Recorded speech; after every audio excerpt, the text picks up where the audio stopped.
아, 아, 아, 아, 아, 아, 아.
시작할까요? 저번 시간에 했던 거 끝에 마지막에 못했던 거 좀 하고 갈게요. 그냥 재밌게 인공지능 데모 저희 팀에서 만들었던 거 한번 보여드리겠습니다. 그냥 재미로 보세요. 요새 인공지능 이런 것들 하구나. 이게 최신 논문들이에요. 최신 논문, 그러니까 저희가 쓴 건 아니고요. 최신 논문들이 발표된 거를 저희가 구현을 한 거라고, 컴퓨터로 구현을 했다고 생각하시면 됩니다. 그리고 대부분 2016, 2017 최근에 발표된 것들이라고 생각하시면 되고, 아까 발음 평가 부분은 보셨고, 다른 것들이 지금 보자. 예. 이렇게.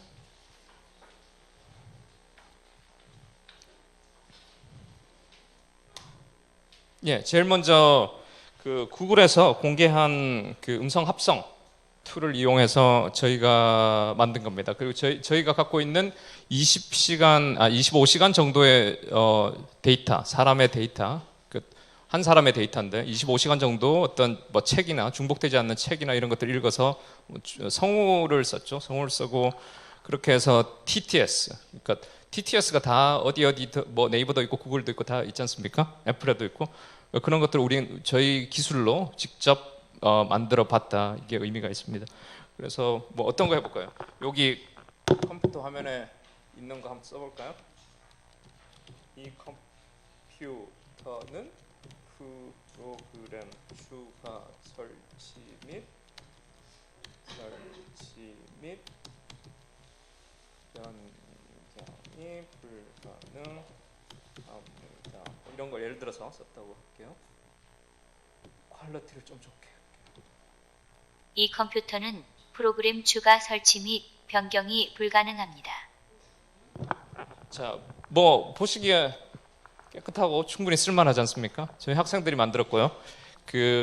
이게 어떤 거를 그냥 그냥 네이버 구글 뭐 별로 다를 거 없네 이렇게 생각하시지만 네이버 구글에서 그렇게 돈 주고 어마어마하게 투자한 게 저희 수준에서도 인문계 학생들만으로 이루어진 팀에서 충분히 할 수 있다는 거. 그리고 데이터만 잘 모으고 정제하고 이렇게 하면. 그래서 이게 또 무슨 이야기를 해줄 수 있냐면 옛날에 전산 언어 쪽으로 공부를 하고 음성 합성에 대해서 조금 아시는 분들은 음성 합성이라는 게 사실은 조각 피스를 그러니까 소리의 피스들이 그냥 그 철자 아니면 뭐 음소 이런 걸로 해서 될 문제가 아니잖아요. 여러 주변에 나오는 다른 소리에 따라서 그 개별 소리도 다 다르기 때문에 컨텍스트에 상당히 디펜던트하다고 이야기할 수 있지 않습니까? 그래서 그 가능성으로 봤을 때 어마어마하게 많은 피스를 모아서 그리고 소리도 높낮이도 왔다 갔다 할 거고 또 그것을 붙였을 때 그게 자연스럽지 않은 소리이기 때문에 또 자연스럽게 또 포스트 프로세싱을 해주고 이런 여러 규칙들이 옛날에 너무너무 복잡하게 많았는데 이런 기술들로 인해서 그 이전의 모든 지식들이 사장이 됐다는 거죠. 그래서 누가 아까 말씀하셨는데 외대 김지은 교수님, 전산언어 가시는 선생님께서 내가 하는 거는 다 무용지물이 됐다. 전산 언어, 뭐 NLP, Natural Language Processing, 자연 언어 처리 이런 것들이 무용지물이 됐다는 말이 아니라 옛날의 지식들이 다 무용지물이 된 그런 상태입니다. 많은 지식들이. 그게 뭐 어떤 요약하자면 무슨 말씀이냐면 탑다운 방식의 그런 지식들은 인공지능에서 이제는 더 이상 쓰지 않는. 근데 아직까지도 언어학이라는 것은 일종의 탑다운이죠. 그러니까 요즘 어떤 생각이 드냐면 이제 신앙적으로 우리가 만약 신앙이 있는 분들은 뭐 경전이나 뭐 성서나 뭐 이런 걸 보면 바이블이나 보면서 사실은 이게 사람에 의해서 뭐 믿지 않는 그렇게 생각 안 하시는 분들 많겠지만은 사람에 의해서 그게 사람의 손으로 쓰여진 게 또 사실이지 않습니까? 근데 사실 우리가 옛날에는 그런 방식으로 쓰여질 수밖에 없었지만은 실제하는 뭐 신이나 아니면 지금 이 경우에는 사람이죠, 사람. 언어 같은 경우에는 사람이지 않습니까? 이게 우리가 과연 우리의 랭귀지로 아니면 우리의 지식 체계로 기술할 수 있을 정도로 그 컴플렉시티가 낮을까? 그렇지 않다. 그 컴플렉시티가 너무너무 높기 때문에 우리가 감히 탑다운의 방식으로 뭐 대표적인 예가 첨스키죠. 맞는 듯처럼 보였지만은 뭐 많은 경우에 예외도 너무너무 많이 나오고 뭐 모든 걸 설명하기에는 너무너무 국부적이고 그러니까 그런 방식의 접근이 어느 정도 통했지만은 더 이상은 이제 통하지 않는 시대가 왔고, 언어학에서도 약간은이 아니고 지금 앞서가는 언어학이나 이런 쪽에서는 그걸 다 지워버리는, 지금까지 배운 게 아깝지만은 다 지워버리고 새로운 방식의 패러다임이 바뀌어서 그런 식으로 접근해야 된다.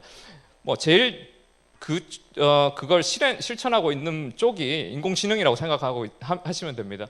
다 필요 없다. 그냥 뉴럴넷에서 아주 복잡한 시스템을 만들어 놓고 존재하는 데이터에서 그 시스템이 존재하는 데이터 속에 있는 패턴을 그냥 배우게 하면 되는 거죠.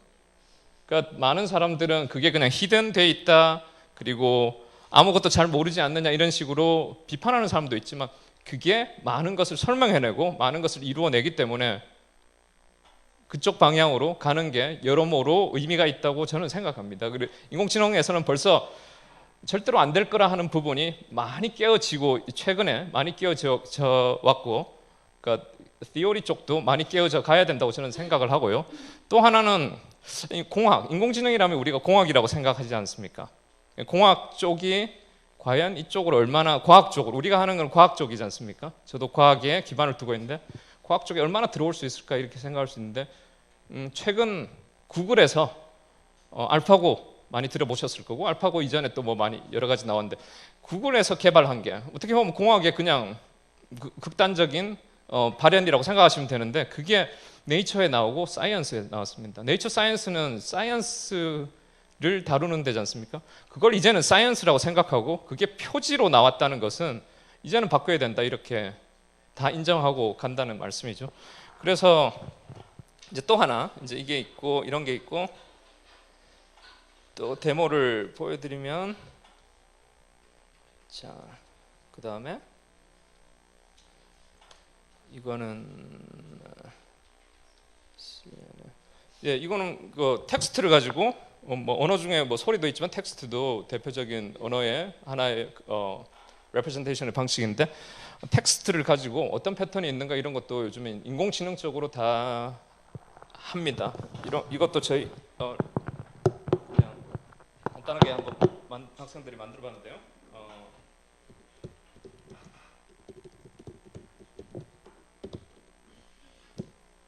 뭐 1점, 100점 만점인가 잘 못 맞추면 잘 모르겠지만, 예.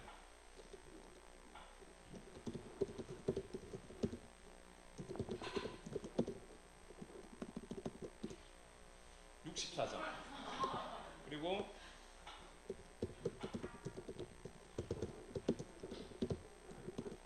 느낌표를 하나만 칠게요.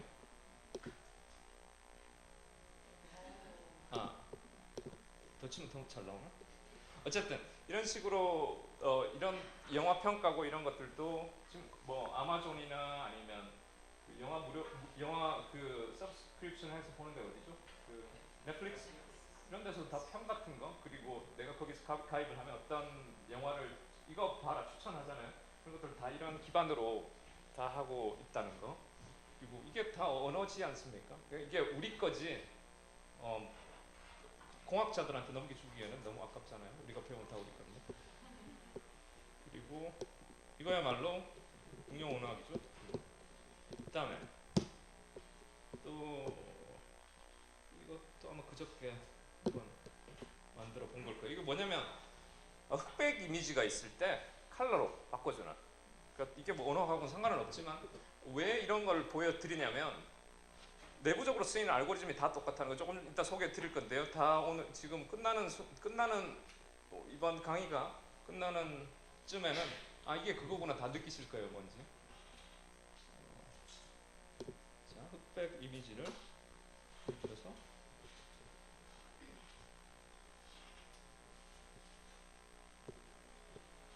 조금 여기에 두들 맞았는지 이렇게 멍이 들었지만 그렇게 나쁘지 않게 지금 되고 있습니다. 그다음에 또 다른 이미지를 하나 보면,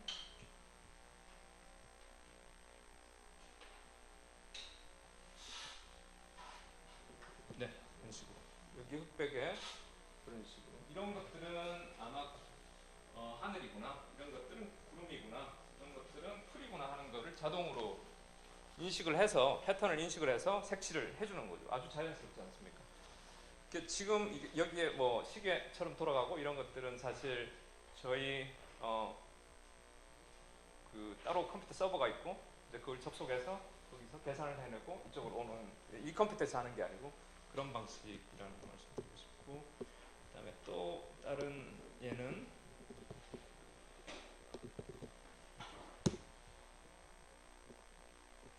이게 이제 픽스트 픽스라는 이제 아주 최신 그런 기법인데요. 여기에 내가 지금은 신만 됩니다.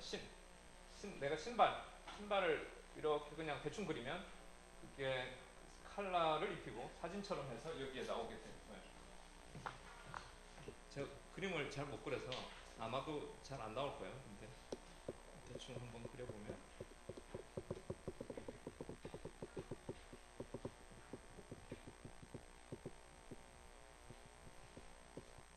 아이고 잘못 그렸다.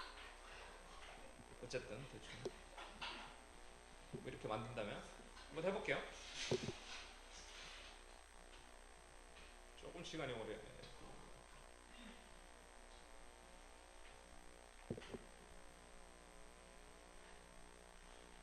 네, 조금 지저분하지만 그래도 뭐 그럴 법한 뭐가 나왔지 않습니까? 더 지금은 그냥 이제 숙제로 낸 건데 이 친구가 조금 더 하면 더 예쁘게도 나올 수 있죠. 그다음에 마지막으로 이거는 뭐 숙제를 낼 정도는 아니고 너무너무 지금 보여드릴 거는 엄청 힘든 프로젝트입니다. 이거는 음성인식은 너무 컴포넌트가 복잡하고 배워야 될 게 많고 데이터가 어느 정도의 데이터가 필요하냐면 제대로 된 음성인식 정말 네이버하고 싸울 수 있는 지금 네이버 구글에 조금 못 미칠 정도지 거의 속된 말로 맞짱뜰 정도는 됩니다. 이게 어느 정도 데이터 필요하냐면 사실 이거 영업 비밀인데요.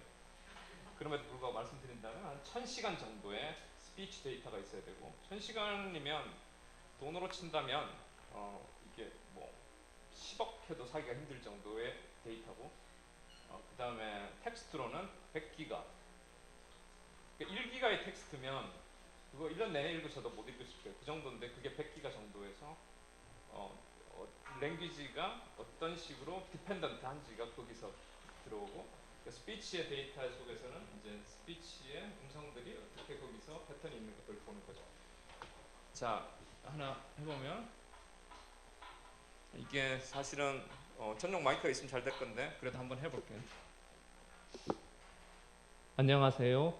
저는 고려대학교 학생입니다.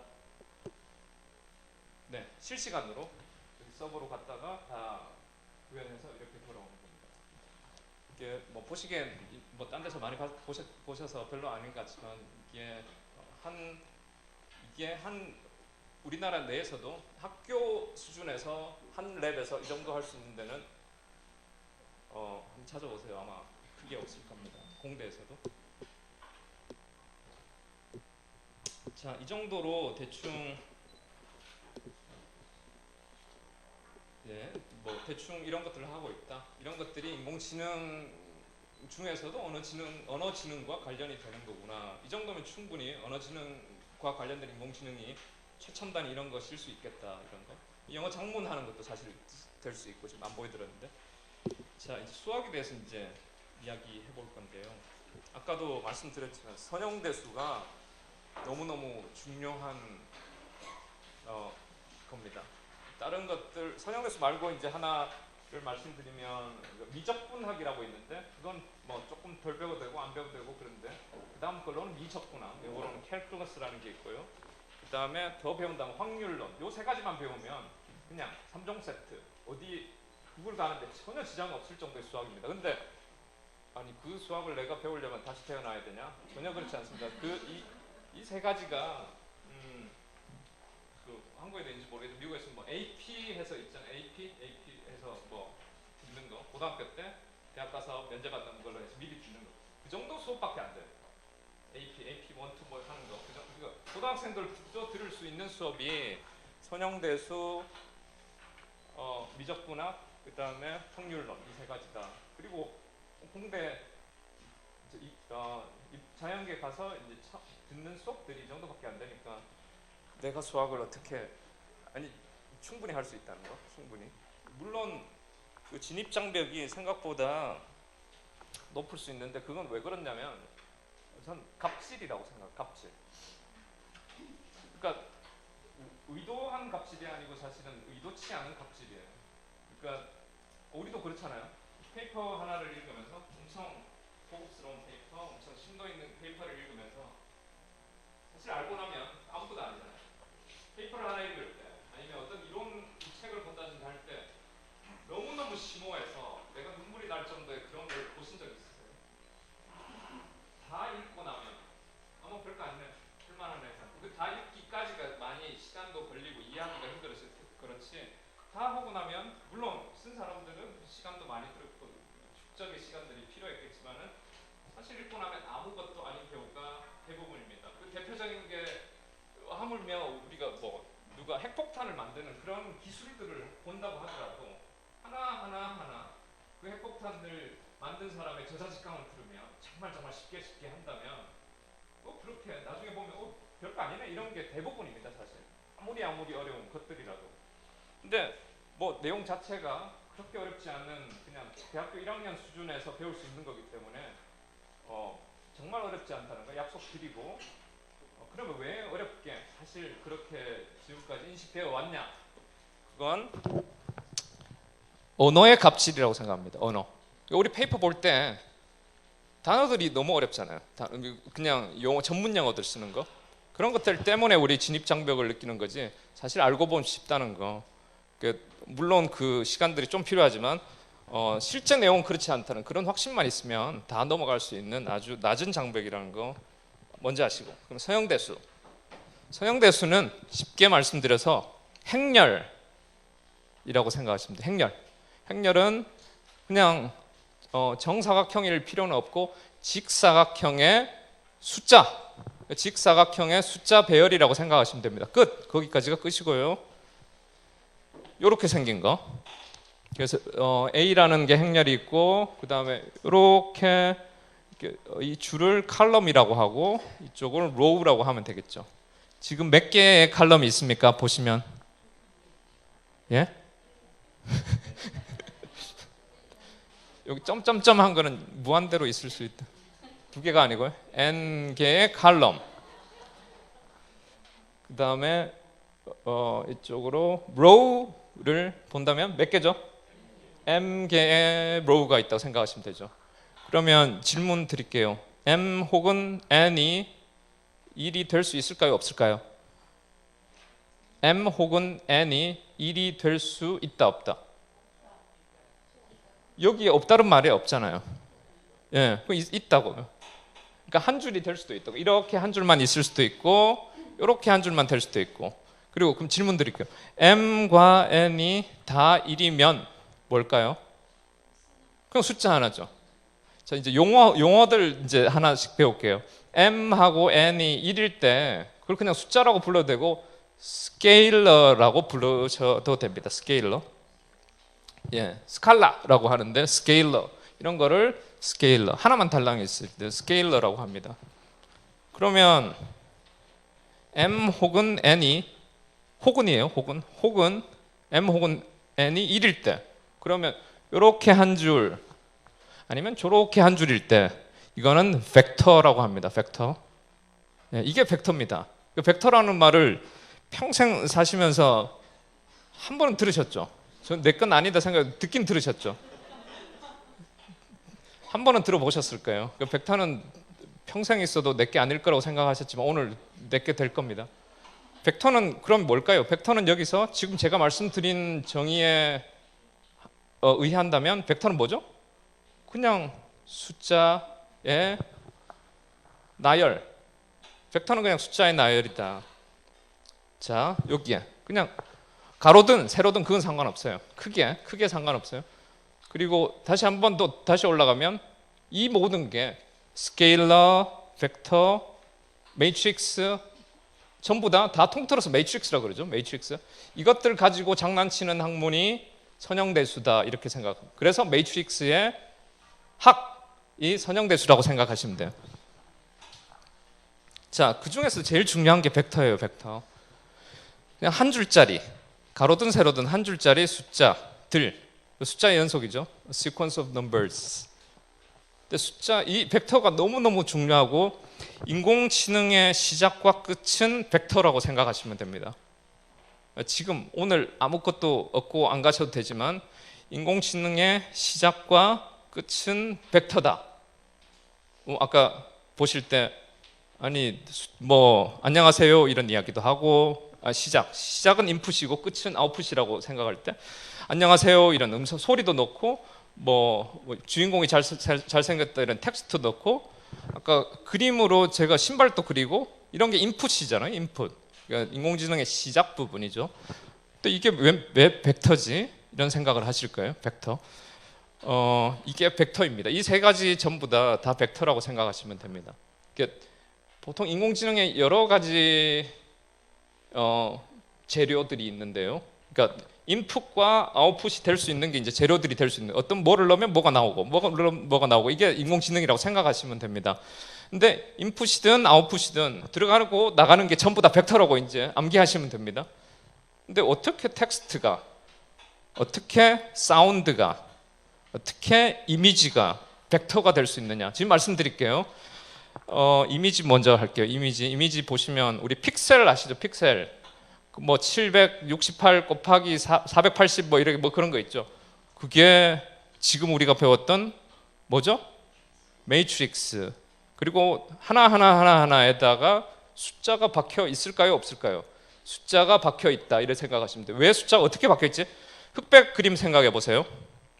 까만 게 0, 흰 게 1, 그리고 그 사이에 회색이 0점 몇 이렇게 생각하시면 다 숫자가 되는 거잖아요. 그러면 이제 그 이미지가 매트릭스 되는 거죠. 근데 매트릭스 그게 벡터가 되냐? 한 줄 옆으로 붙이면 되잖아요. 그러니까 총 768 어쨌든 이렇게 여러 줄이 있다 할지라도 두 번째 줄은 그 옆에다 붙이고 세 번째 줄은 그 옆에 붙이면 길게 한 벡터가 만들어질 거잖아요. 그게 이미지의 인풋이다 이렇게 생각하면 됩니다. 어쨌든 인공지능의 이미지 인풋이 벡터로 들어가는 거 확인하셨죠? 두 번째 소리는 뭐 여러 가지 방법의 인풋 방법이 있지만 소리 잘 생각해 보세요. 소리는 웨이브잖아요. 소위 이제 워낙 다 하시니까 소리가 웨이브라는 거에 대해서는 다 동의하시지 않습니까? 웨이브는 그냥 by definition 그게 벡터잖아요. 그냥 숫자. 웨이브라는 건 숫자잖아요. 숫자. 이게 숫자. 점들로 점점점점점 시간축이 있는 숫자들의 연속이지 않습니까? 그건 벡터죠, 벡터. 그러니까 물론 얼마나 숫자들이 시간의 이 촘촘함이 어떻게 될지는 내가 정의할 수 있지만 따로 근데 간격은 똑같겠죠. 0.1초, 0.1초 뭐 이렇든지 0.001, 0.001, 0.1 뭐 이럴 수도 있겠지만은 그 간격들은 내가 정의할 수 있지만 최소한 어쨌든 숫자들의 연속이잖아요. 시간으로 가는. 그렇기 때문에 웨이브 뭐 전파든 우리가 휴대폰 받을 때 그런 전파든 신호든 아니면 뭐 라디오 웨이브든 뭐 모든 이런 웨이브들 그리고 사운드도 마찬가지죠. 이런 것들 사운드도 마찬가지고 이런 것들은 모두 그 자체로 웨이브라고 하는 순간, 시그널이라고 하는 순간 그거는 벡터다. 물론 이제 시간이 밑에 들어가 있는 벡터인 거죠. 그다음에 뭐 주식 시장의 흐름 이런 것도 다 벡터고 그리고 기온의 변화 다 벡터죠. 그러니까 그건 저절로 존재 자체가 벡터예요. 이 친구들은. 그래서 그런 시그널, 사운드 이런 것들은 다 그냥 그 자체로 벡터고 세 번째 우리 꽤나 우리가 어떻게 문장 자체가 벡터가 될 수 있는지 자 문장 자체가 어떻게 벡터로 변화할 수 있는지를 말씀드릴게요. 듣고 나시면 허탈하실 거예요.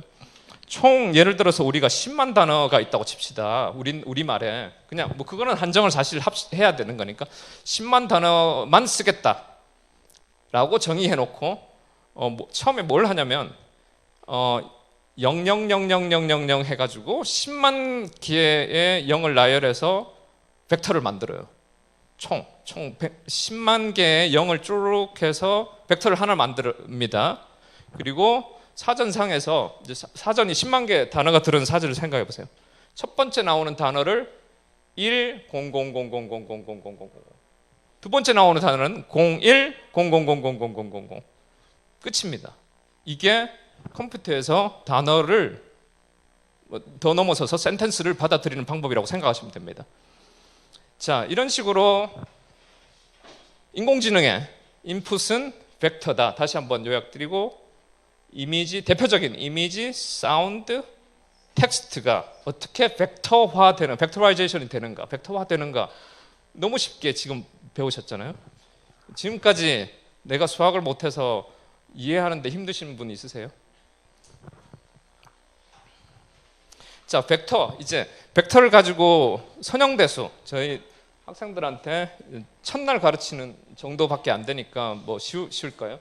자, 가장 간단한 벡터 중에 하나, 그냥 두 개의 숫자 있는 거, 가로 세로 그냥 신경 쓰지 마시고, 벡터가 되면 벡터 3, 4. 근데 왜 저걸 저렇게 놨지? 3,4로 생각하세요. 벡터는 앞으로 3,4. 그러니까 우리가 2차원의 그래프에서 x축에 있는 거를 첫 번째 숫자, y축에 있는 거를 두 번째 숫자라고 해서 3,4 이렇게 생각하면 되잖아요.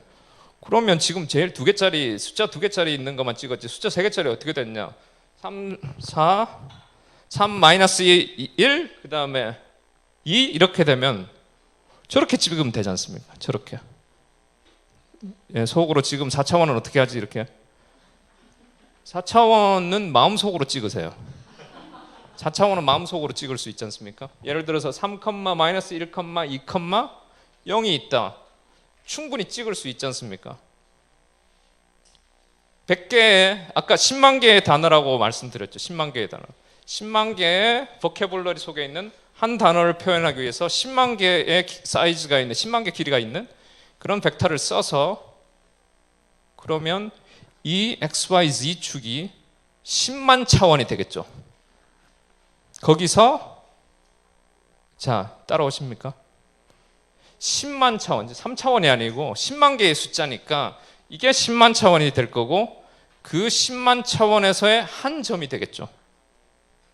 그게 한 단어를 말하는 거죠.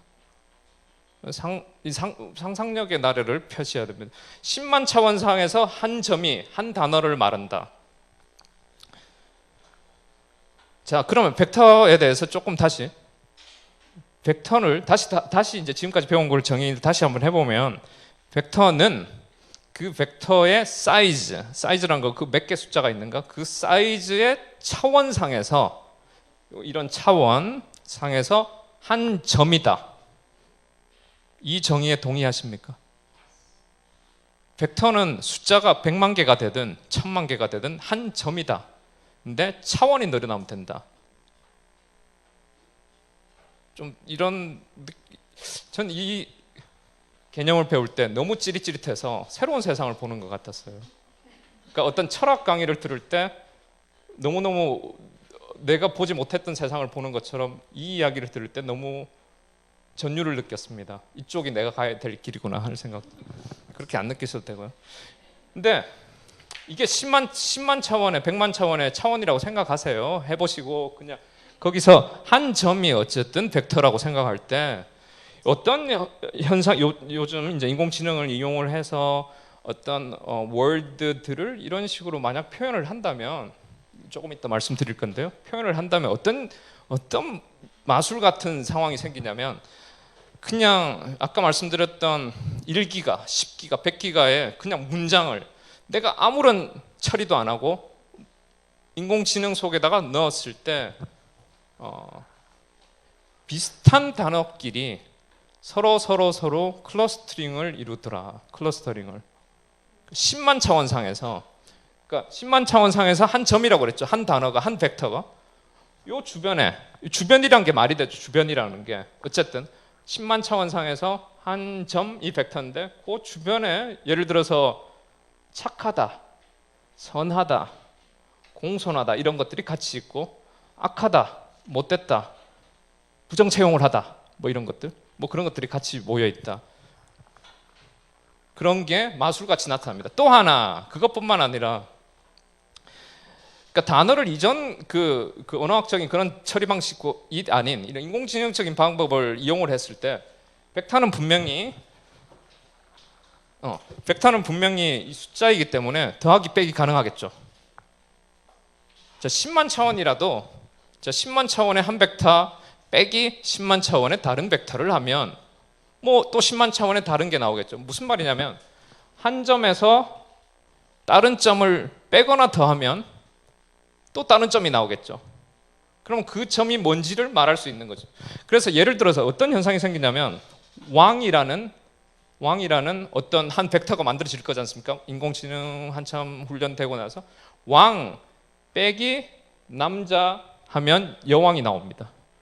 내가 해준 것도 아닌데 더하기 빼기로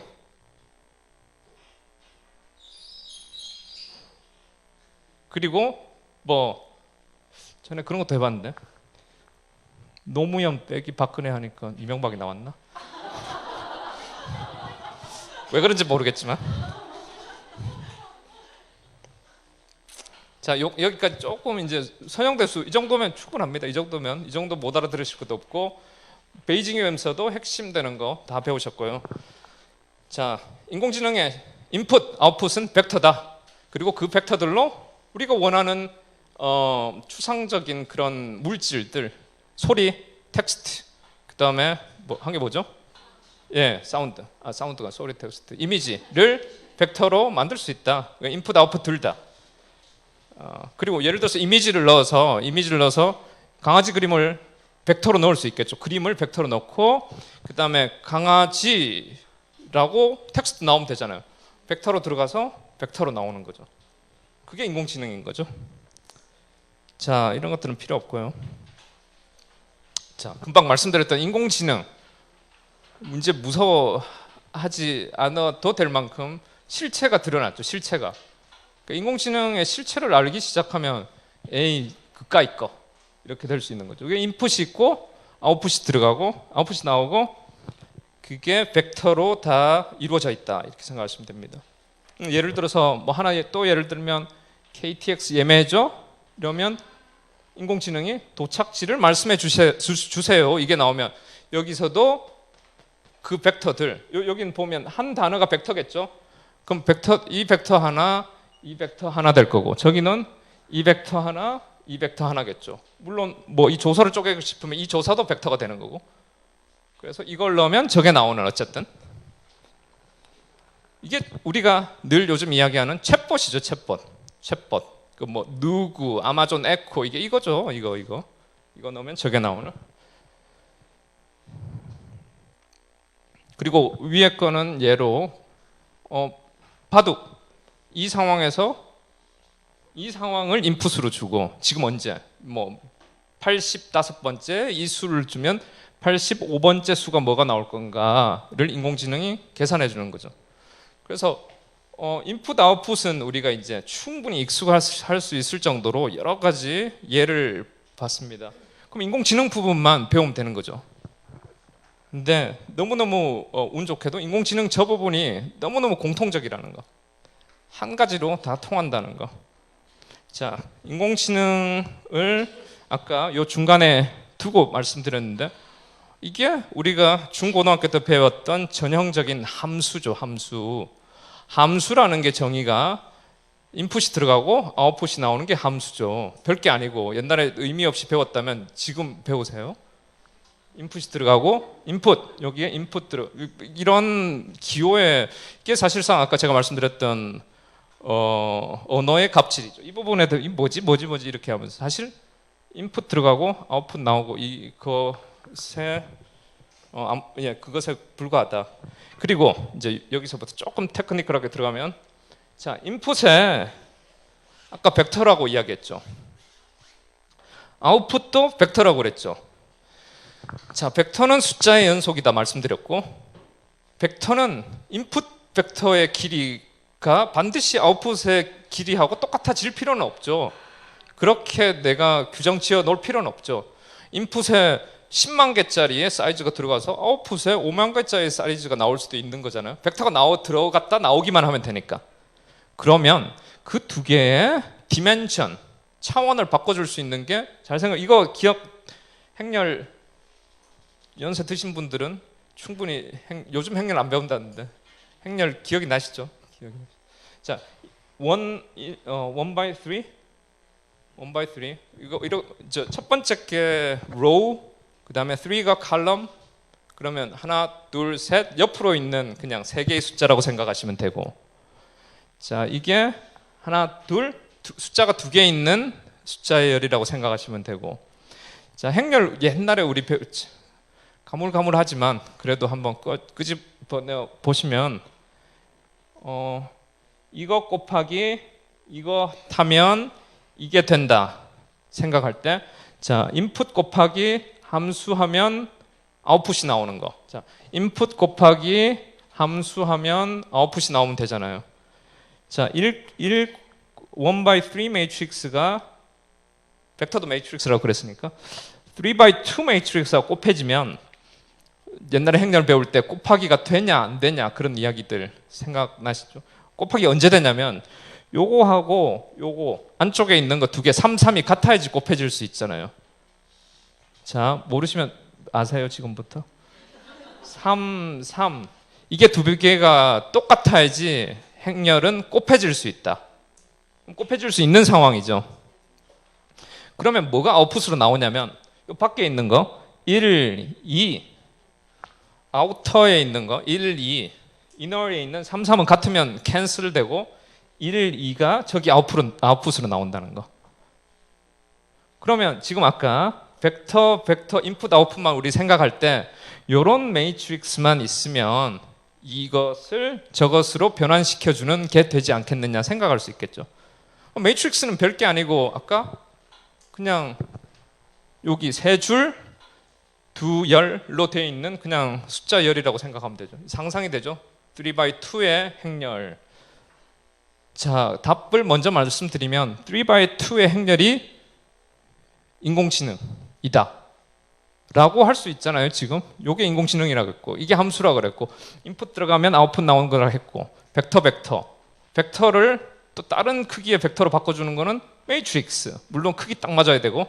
그러면 우리가 요거를 배우면 이 매트릭스를 배우면 제대로 갖고 있으면 아까 그림을 넣었을 때 이게 강아지다 맞추고 이런 걸 할 거라고 생각이 되죠. 근데 이걸 어떻게 잘 만드냐. 재수 좋아가지고 잘 만들면 좋겠죠. 근데 그런 운은 우리한테 안 오고 훈련을 통해서 데이터를 많이 넣어주면 그 속에서 이놈이 배워지는구나 이렇게 생각하시면 됩니다. 인공지능이 학습한다는 것은 저 중간에 있는 매트릭스가 학습된다. 그냥 숫자죠. 매트릭스 해봤자 별거 아니죠. 숫자들 정말 좋은 숫자들이 딱 하나 그냥 마지막에 한 세트가 나옵니다. 그 한 세트는 건드릴 필요도 없어요. 그 한 세트만 있으면 여기에 강아지 그림 넣으면 강아지다, 사과 넣으면 사과다 이렇게 해주는 거예요.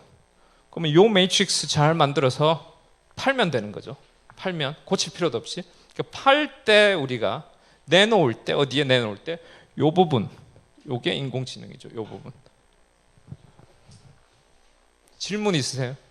그러니까 인공지능 이제 뭔지 좀 느낌이 오시죠? 이제 지금까지 인공지능 하면서 유튜브에도 많이 나오고 TV에도 많이 나오고 인공지능 사람들 무시하는 건지 몰라도 인공지능이 뭔지에 대해서는 이야기를 절대 하지 않습니다.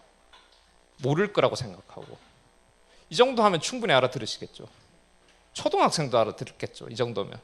그러니까 이런 식으로 하면 충분히 인문계 학생들이 대학생인데 이 정도 하면 충분히 이해할 수 있잖아요.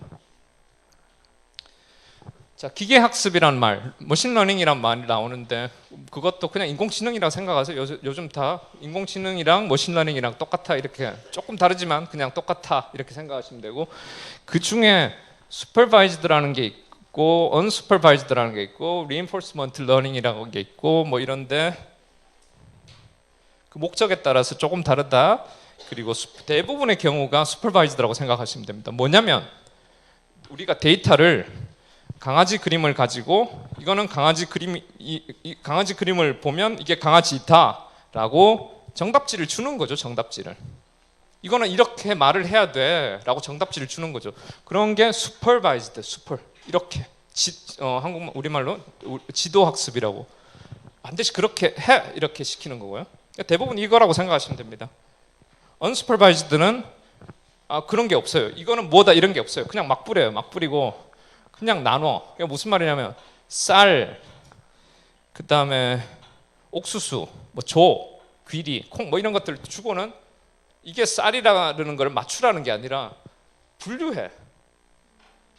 그건 이게 뭐다 이거에 대한 답을 주는 게 아니라 그냥 분류해. 여기 보면 그럼 군집화 분류하는 거예요. 분류. 어떤 것들이 묶이고 이런 것들을 하는 거고 이런 것들도 필요하지만 보통 인공지능이라면 아까 말씀드렸던 슈퍼바이즈드다 이렇게 생각하시면 됩니다. 그리고 reinforcement learning이라고 하는 부분이 이제 좀 가장 각광받고, 근데 이건 좀 안 하셔도 돼요. 이거는 각광받지 안 하셔도 돼요. 왜냐하면 이건 알파고에서 이게 바둑 둘 때 많이 이루어지는 거고, 이건 일면 슈퍼바이즈드예요. 정답을 주는 거. 근데 정답을 딱딱 주기가 너무 힘들어서, 예를 들어서 우리가 이 그림이 강아지다 되지 않습니까? 근데 내가 바둑을 어디를 한 수를 뜨는데 정답 이거 할 수 없잖아요. 한 수 딱 뜨는데 나중에 봤을 때 이길 수도 있다. 이런 정답을 주는데 어렴풋한 그런 정답을 주는 것들을 reinforcement learning이라고 생각하시면 됩니다. 용어는 뭐 reward라는 말을 주고 이렇게 하는데 그냥 그런 식으로 해서 그렇게 가면 좋아 하는 정도의 느낌의 슈퍼바이즈드를 하고 결국 그게 강화되도록 그 방법이 좋은 식으로 강화돼.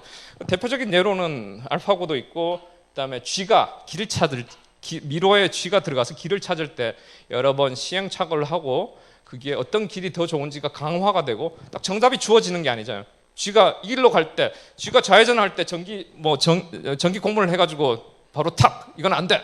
이쪽으로 할 때 갑자기 치즈 줘가지고 뭐 이런 식으로 훈련을 시키는 게 아니고 여러 번 반복을 해서 나중에 가봤더니 이거는 저기에 좋은 데로 가는 데고 나중에 가봤더니 이 지옥으로 가는 길이다. 그래서 다시 또 해보면서 계속 강화가 되는 거죠. 시도와 그 다음에 실수 이런 것들을 통해서 강화되는 거고, 그다음에 이런 것들이 이용되는 게 자율주행도 내가 여기서 살짝 왼쪽으로 트는 게 이게 정답인지 아닌지 어떻게 알 겁니까? 그러니까 아주 루스한 정답지를 주면서 그게 거기서 어떤 패턴을 나중에 얻어라 이런 식으로. 그다음에 로봇의 움직임들 이런 것들도 마찬가지고. 근데 그럼 이거 처음부터 해야 되나 이렇게 걱정하실 건데 이 모든 것들이 한꺼번에 뉴럴넷이라는 것으로 다 흡수 통합이 되는 게 지금의 인공지능의 트렌드라고 생각하시면 됩니다. 뉴럴넷 조금 들어보신 분들도 있으실 테고, 뉴럴넷 인공신경망이라는 건데 인공신경망 뉴럴넷 네트워크, 그 다음에 앞에 붙이면 인공이라는 말을 붙여서 artificial neural network라고 할 수도 있고 ANN이라고도 할 수 있고, 이게 요즘 이야기하는 딥러닝 많이 들으셨죠? 딥러닝은 인공신경망과 같은 말입니다. 딥러닝은 인공신경망과 같은 말입니다.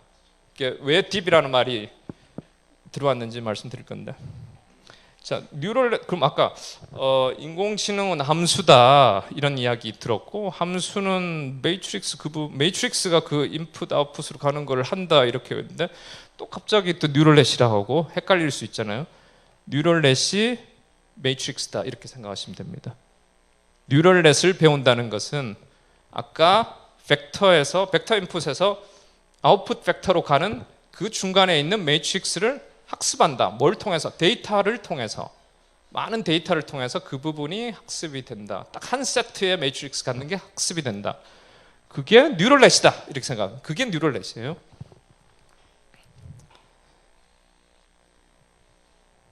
자, 추억의 함수 y는 ax 플러스 b, 이건 어떤 교육과정을 받았더라도 이거는 꼭 알 겁니다. 그리고 이게 너무너무 중요한 함수고 함수의 가장 기본적인 형태고, 모든 함수는 이것의 확장판이라고 생각하시면 됩니다. 이 함수가 사실은 이 파워가 너무너무 크기 때문에 예를 들어서 오늘 배웠던 fMRI 있지 않습니까? fMRI도 이걸로 설명이 되고 이쪽에 Y 부분이 그 우리가 실제로 영상을 찍으면 그 부분이 이쪽이고요. Y 부분이고 그 X 부분에 해당되는 게 우리가 어떤 실험을 한다. 내가 어디에서 자극을 넣을 거네. 그게 X 부분에 들어올 거고 A 부분이 나중에 이제 T 테스트 같은 거 하고 할 때 그 이게 차이가 있네 없네 이렇게 하는 게 이제 그렇게 되고 대부분 다 fMRI도 이걸 쓰고 또 그 다음에 우리 통계 많이 배우시죠? 많이들 배우시고 통계 배우면 T 테스트 그 다음에 뭐 원웨이 안오버 그 다음에 투웨이 그 다음에 무슨 리피티드 뭐 이러고 요즘에는 뭐 믹스트 모델 이래가 나오고 뭐 그렇게 하잖아요. 그 모든 게 혹시 배웠을 분도 계실지도 모르겠지만 그 모든 게 이식 하나로 다 통합이 된다는 거 만약 모르셨다면 통계를 좀 속으면서 배웠다 이렇게 생각할 수 있는데 왜냐하면 이게 통계 제가 이런 이야기했다가 통계학자한테 혼이 났는데요. 그래도 할래요. 통계가 원래는 여기 이렇게 나왔어요. 이게 리니어 모델이라고 해서 리니어 이 선을 그어보면 리니어잖아요. 한 선. 그 리니어 모델에서 통계가 원래부터 나왔어요. 거기서부터 T 테스트가 나왔고 거기서부터 안오버가 나왔고 거기서부터 다 모든 게 통합이 되는 믹스트 모델까지 전부 다 리니어 모델이에요. 근데 여기서 나왔는데 통계가 쉬움에도 불구하고 이거를 어떤 사람은 T 테스트만 필요해요. 이거 다 가르칠 필요 없잖아요. 자, 줘봐 데이터 줘봐 내가 여기다 넣어줄게. 그러면 딱 답 나오게 그런 식으로 패키지화해서 이걸 팔았던 거죠. 그러니까 T 테스트는 T 테스트대로 안오버는 원웨이 뭐 투웨이 이렇게 하고 믹스트 뭐 따로 하고. 근데 이게 다 원래는 한 뿌리였다는 거를 이제는 그 방향으로 가고 있죠. 그래서 만약 원웨이 뭐 투웨이 이런 식으로 써서 뭐 SPSS 돌리고 이렇게 해서 뭐 저널마다 다르겠지만 요즘 그렇게 내면 다시 돌려라 믹스트로 돌려라 이렇게 나오거든요. 그 말이 뭐냐면 이런 식으로 해석해서 통합 방식으로 통계를 보아서 해라. 그래서 뭐 SPSS도 이런 방식이 다 있습니다. 들어 있음에도 불구하고 R이 좋은 게 통계에 좋은 게 이 방식으로 리니어 모델이라고 해서 이 방식으로 접근하기 때문에 처음에 조금 막 이렇게 써야 되는 텍스트가 많아서 이게 진입장벽이 있는 것처럼 보이지만은 나중에 R 조금만 익숙해지면 SPSS로 돌아갈 수가 없어요. 너무 복잡하고 힘들어서 직관적이지 못하고 다 통하지도 않고 그래서 그 통계조차도 그 fMRI도 그리고 여기 인공지능도 요 y는 ax 플러스 b로 다 설명이 된다. 추상적인 설명이 아니라 실제로 하나하나 구현이 다 y는 ax 플러스 b로 설명이 됩니다. 자, 그러면 우리가 자, 인공지능 뭐 이런 그림 혹시 좀 보셨습니까? 이런 동그라미들이 나오고 그 다음에 동그라미들끼리 막 화살표로 연결되고 화살표는 전부 다 이쪽에서 저쪽으로만 이게 인풋이고 저쪽이 아웃풋이라고 할 때 이런 그림들은 한번 보셨을 거예요. 이걸 뉴럴 네트워크라고 하는 거죠. 그리고 제일 왼쪽에 있는 동그라미들 이쪽을 인풋이라고 인풋 벡터잖아요. 이게 다 동그라미는 다 숫자예요. 숫자들이 다 쭈루룩 이렇게 있으니까 인풋 벡터. 요 끝에 있는 것도 요 제일 마지막 요건 보지 마시고 끝에 있는 것 이것도 벡터 한 줄에 숫자니까 벡터. 인풋 벡터와 아웃풋 벡터로 가는 게 다 매트릭스로 되어 있는 거죠. 이건 조금 복잡하지만 더 간단한 거.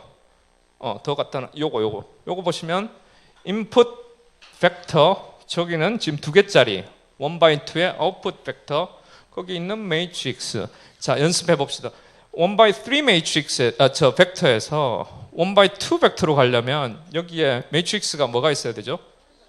3x 저보다 빠르시네요. 3x2 매트릭스. 여기에서 3x2가 어디에 들어 있느냐? 그냥 화살표만 드립다 있는데. 자, 보시면 자, 이 세 개가 근육량이라는 저쪽으로 가는 게 하나죠. 3x1이 하나 있죠. 3x2 두 번째 게 하나 있죠. 그래서 3x2죠. 그래서 총 이 화살표의 개수 헤아려 보세요. 총 6개잖아요. 3x2, 3 곱하기 2 하면 6개잖아요. 근데 요렇게 자, 첫 번째 거 0.1, 그 다음에 요 화살표 0.2, 그 다음에 0.9가 3x2의 첫 번째 칼럼이라고 생각하시면 되고, 두 번째 칼럼 0.7, 0.2, 그 다음에 0.9, 아니다. 이렇게 하면 0.4, 0.001 이게 또 한 칼럼. 그러면 3x2 만들어지잖아요. 그러니까 이게 뉴럴 넷이에요. 이거를 우리가 신경세포라고 이야기를 하고, 뉴런.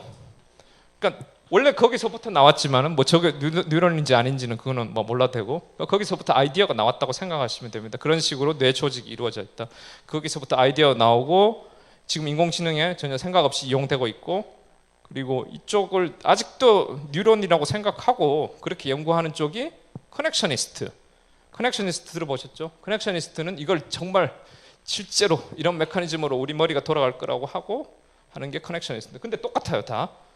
그리고 원래 시작했던 사람들이 다 같은 사람들, 같은 친구들이 한쪽은 엔지니어링 쪽으로 쭉 나가서 지금의 인공지능을 대표하고 있고, 그 커넥셔니스트들은 이제 학자들로 가고 있고 그렇습니다.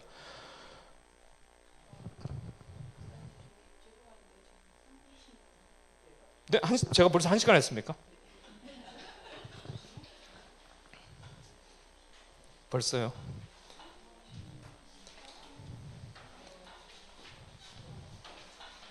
네, 그럼 제가 5분만 받을 수 있을까요? 5분 봐도 괜찮겠습니까? 자,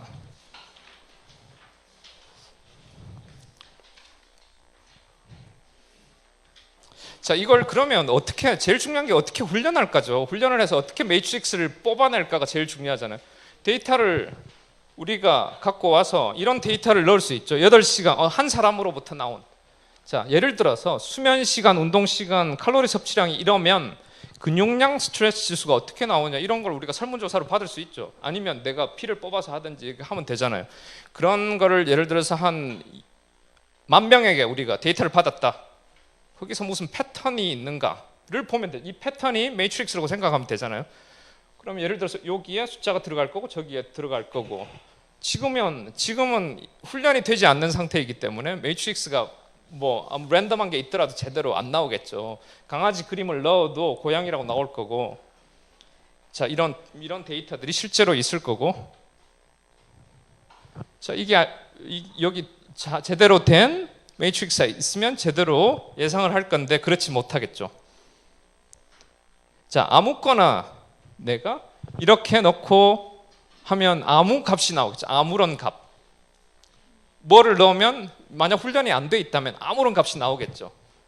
근데 이게 원래 데이터가 보여줬던 정답지라고 생각해 보세요. 이거는 우리가 받았던 데이터. 요것들은 이 아무런 매트릭스가 만들어낸 그냥 garbage output, 그 차이가 분명히 있을 거예요. 처음에는 제대로 안 돼 있으니까 차이가 확실히 있죠. 분명히 있을 거예요. 훈련된 제대로 된 팔 수 없는 모델이기 때문에 그 차이를 차이 있죠. 차이 여기 상하돼 있지만 이것도 숫자로 나타낼 수 있겠죠. 뭐 1, 2, 3으로 할 수도 있고, 뭐 숫자 코딩을 하면 되니까 그 차이를 여기다 넣어주면 되는 거죠. 그냥 진짜 숫자적으로 그 차이를 여기서 만약 18이라는 차이가 난다, 그만큼 해서 여기다 넣어주면 되는 거죠. 여기다 어떤 식으로든지 그냥 거의 그렇게 어렵지 않게 산술적으로 들어갑니다. 그래서 계속 이게 이터레이션을 겪다 보면, 똑같은 데이터로 계속 이터레이션을 하다 보면 이 차이가 점점 줄어들어서 이게 만약 2kg, 여기 20kg가 나와서 진짜 정답에 똑같아졌다. 그러면 차이가 0이죠. 그럼 0만큼 넣어주면 되는 거죠. 변화가 없는 거죠. 그때 팔면 되는 거죠. 자, 근데 이건 아주 간단한 모델이고, 지금 이렇게 계속 반복하면 되는 거고, 간단한 모델이고, 요 사이에 이런 것들을 하나씩 더 넣어줄 수도 있어요. 그냥 중간 단계라고 생각하시면 돼요. 자, 이거는 이 줄을 이걸 히든 레이어라고 그러고, 우리말로는 은닉층이라고 합니다. 그냥 이거는 10개도 넣어줄 수 있고 100개도 넣어줄 수 있어요. 이게 한 줄, 두 줄 이렇게. 그리고 한 줄도 요 안에 많이 여러 개도 넣을 수 있습니다. 이거는 플렉서빌리티가 있습니다. 많이 넣으면 복잡한 걸 잘 훈련하겠죠. 잘 배우고 조금 넣으면 좀 그렇고 근데 많이 넣으면 훈련하는데 오래 걸릴 거고 그렇겠죠. 이게 지금 하나 넣었죠. 제가 2개도 넣을 수 있고 3개도 넣을 수 있다 그랬죠. 이게 많아지면 인풋과 아웃풋 간의 길이가 딥하다. 딥러닝은 저게 딥하다는 거 빼고는 그냥 뉴럴 네트워크예요. 이게 딥하다. 왜냐하면 그 많은 엄청난 데이터에서 패턴을 배우려면 이게 좀 딥해야 되지 않겠습니까? 근데 옛날에도 딥한 거 다 했습니다. 70년대, 80년대 딥한 거 다 시도를 했는데 아이디어는 있지만 컴퓨터가 못 따라줬어요. 근데 요즘 갑자기 컴퓨터가 그 게임하는 컴퓨터가 이런 것들을 계산을 잘 해주는 그래픽 카드가 엄청나게 잘 개발했더니 CPU가 하는 게 아니라 그 옛날에 그런 머리 좋은 CPU가 하는 게 아니라 그래픽 카드 같은 요건 계산이 힘든 게 아니잖아요. 계산이 너무너무 쉽고 그냥 간단한 노가다 같은 것밖에 안 되니까 그래픽 카드라는 노가다 하는 애들한테 이걸 시키는 거죠. 그래픽 카드에는 이렇게 생각하시면 됩니다. CPU라는 데는 스티브 잡스가 16명이 있다 생각하시면 되고 그래픽 카드에는 그냥 바보가 요거 일만 하는 이 플러스 마이너스만 계산하는 2,000명이 있다고 생각하시면 됩니다. 엄청난 빠름이 있죠. 그 빠름이 있기 때문에 이제는 이 아이디어는 벌써 20년, 30년 전에 40년 전 벌써 다 나왔던 건데 컴퓨터의 개발로 이게 되는 거죠. 그리고 데이터가 너무너무 풍부하기 때문에 데이터의 풍부함과 컴퓨팅의 뒷받쳐줌이 있기 때문에 되는 거죠. 이 정도 하면 얼추 다 했습니다. 이 뒷부분은 사실 앞에서 이야기를 했기 때문에 이 월투백이라는 거 이게 아까 말씀드렸던 뭐 킹하고 그 다음에 뭐 킹에서 마이너스 뭐 남자 하면 퀸이 되고 이런 것들 월드를 벡터화하는 거죠. 아까 01, 0000 이런 것도 벡터지만 조금 다른 인공지능의 그 과정을 거치면 훈련을 거치면 01, 000 같은 그런 것보다 훨씬 더 복잡한 뭐 0.3, 0.5, 마이너스 0.3 이런 것들로 해가지고 서로 이렇게 뭉쳐지고 그리고 플러스 마이너스의 관계로 계산이 되는 그런 상태로까지 변하게 됩니다. 그게 월투백이라고 합니다. 월드가 벡터화된다. 그리고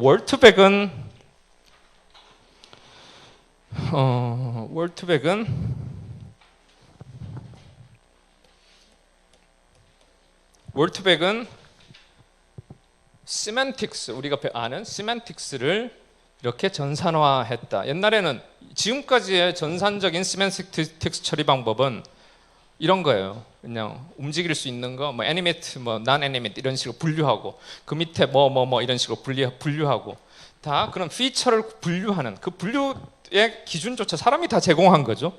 이거는 사람이 어떠한 것도 제공을 하고 있지 않죠. 프리 어썸션을 전혀 주지 않고 그냥 존재하는 데이터를 다 넣어버리면 그 속에서 패턴을 찾아내죠. 근데 군집이 되고 분류가 되고 자동으로 해준다. 그게 새로운 인공지능의 파워고 포텐셜이고 그쪽에서는 벌써 다 장사해 먹고 그러고 사실 이쪽에서 우리가 충분히 이용해 먹을 수 있는 게 있을 뿐만 아니라 인공지능을 우리가 내 거라고 생각하고 흡수를 해버리면 우리가 그들이 되고 그리고 그 사람들은 여기서 말하는 그 사람들 인공지능을 지금 하는 사람들은 언어에 대한 부분이 빠져 있습니다. 근데 우리가 언어 하는데 이런 식으로 언어가 얼마나 어려운 줄 아니? 뭐 이런 것도 좋지만 우리가 그들의 언어, 그들의 기술을 다 섭렵했을 때는 그 파워는 실로 말할 수 없을 정도의 파워가 되는 거죠. 그리고 그게 가능하다는 것을 꼭 말씀드리고 싶고 그쪽 방향으로 조금이라도 한 스텝 나가는 분들이 되었으면 좋겠다 이런 말씀 드리고 마치겠습니다.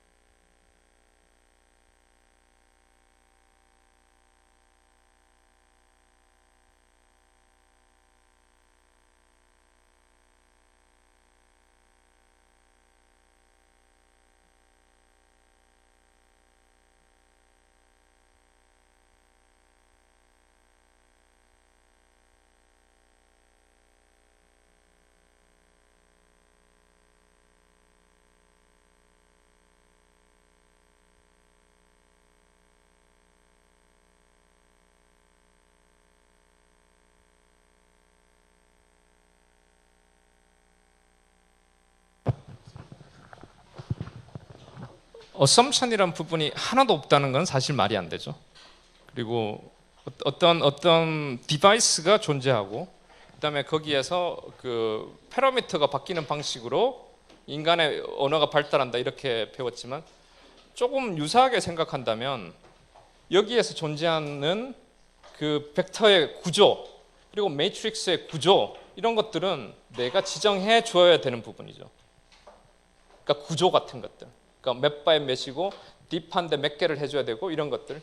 그리고 인풋을 넣을 때 내가 어떤 처리를 해서 들어갈 건지 이런 것들은 어떻게 어널리지가 이루어질 수 있을지는 모르겠지만 이런 것들이 충분히 그러니까 애퀴지션 디바이스로서 충분히 프리 어쌈드 되고 그런 걸로 해석이 될 수 있는 거죠. 완전히 없는 상태는 아니고 from scratch는 아니고요. 거기서 뭔가를 배워지는. 근데 옛날에 지금까지 해왔던 티오리들은 너무 그 주장들이 강했다. 그러니까 미리 갖고 있는 디바이스들이 너무 인간에 의해서 만들어진 그런 거였다. 그렇게 해서 우리 이론가들은 거기서 밥 벌어먹고 살고 하고 있지만 설명이 어느 정도 되고 있지만 안 되는 부분을 가지고 이렇다 저렇다 예외 가지고 하면서 페이퍼 내고 있지만 사실 이쪽에서는 그걸 벌써 극복하는 게 나오고 이런 방향으로 가능하면 가는 게 제 개인적인 생각으로는 정답이지 않은가 생각입니다. 싫든 좋든 이 시대는 벌써 와버렸습니다. 싫든 좋든. 그래서 좋든 싫든 이쪽에 어느 정도는 맞춰야 되지 않을까 생각입니다.